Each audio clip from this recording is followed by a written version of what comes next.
I'm so glad you asked. This, I think, is probably my most asked question of all time, so I'm thrilled to get to answer it. I get calls on a daily basis with just panicked pet owners who they know that their dog, cat, ferret, guinea pig, it doesn't matter, all need a nail trim, but they are terrified of cutting too far.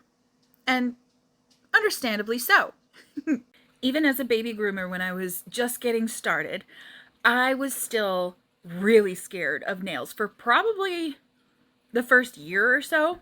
I dreaded doing them every single time. Now, this tutorial is really mostly for dog nails because cat nails, they're really, really easy to see where the quick is. It's a little bit more complicated sometimes with dogs. But cat owners, don't fret.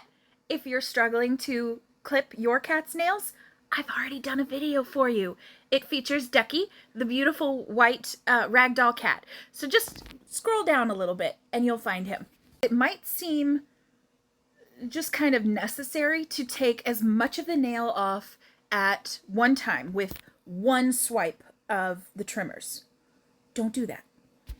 What you're going to do instead is take like little tiny slices with the nail trimmer so that you can look at the nail in between cuts and see what it's actually looking like. So when you are checking your dog's nails in between little tiny slices with the nail trimmer, what exactly are you looking for? So the part of the nail that you are trying to cut off is going to be kind of whiter and more almost like crumbly textured.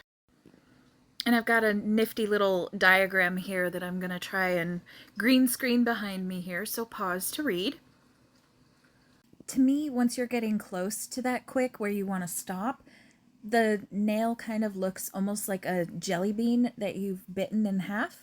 And then if you like look at the center, that's kind of what it looks like. What's even better about this method is if you happen to go just a little bit too close to that quick and you do happen to make your dog bleed, chances are you have just barely gotten the outside edge of that quick. So your dog might not even feel it.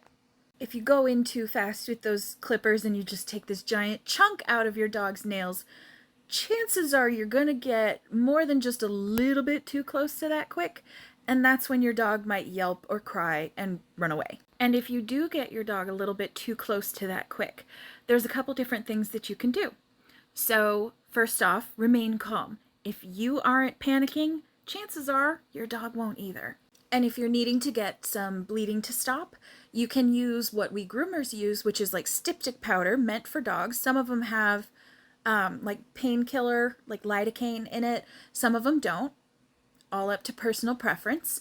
Or you can use a little pinch of cornstarch from your pantry, or if you don't have that, even all-purpose flour will do. You're just going to take like a pinch of it and press it up against the dog's nails and just hold it for a few seconds so that it gives something for the blood coming from the quick of the nail to hold on to and clot. Now, I also mentioned what happens if your dog just runs away every time you try to do their nails. Well, that's where my funniest tip comes in, because so many pet owners say this to me, and my very simple tip that they've never thought of before is put your dog on their leash.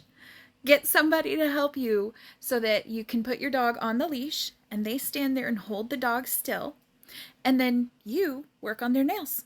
Super simple, and now your dog can't run away. I have another diagram that isn't a drawing, it's from an actual picture, so I'm going to put that up here as well and let you check that out and see if that's a little bit more illuminating for you. I really hope this helped answer that question, and if you have any other questions, let me know.